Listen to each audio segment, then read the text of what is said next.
কে দেয়? আল্লাহ। কে খাওয়ায়? আল্লাহ। সুস্থ কে রাখে? আল্লাহ। অসুস্থ কে বানায়? আল্লাহ। প্রথম নম্বর অর্থ হলো রব আল্লাহ। দ্বিতীয় নম্বর অর্থ হলো রব খালেক, স্রষ্টা। বলেন তো আল্লাহ যে স্রষ্টা, এর কোনো সন্দেহ আছে? হ্যাঁ, যত ইঞ্জিনিয়ার, যত কারিগর দেখেন, ইঞ্জিনিয়ারকে কে বানাইছে? আল্লাহ। আমাদেরকে কে বানাইছে? আল্লাহ।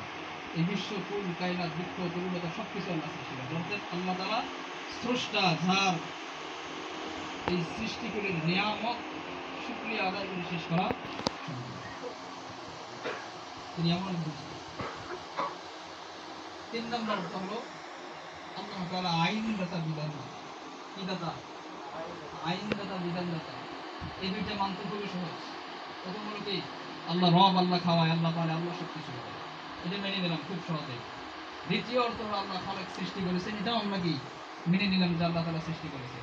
তিন নম্বর যেটা অর্থ, আল্লাহ তাআলা আইনদাতা, বিধানদাতা। বলেন তো আমরা যদি আল্লাহর বান্দা হই, আইন কার মানব? কার আইন মানব? আল্লাহ তাআলা। এখানে একটা ক্লাস করেছে, এখানে যদি আল্লাহর আইন মানে সমস্যা হবে?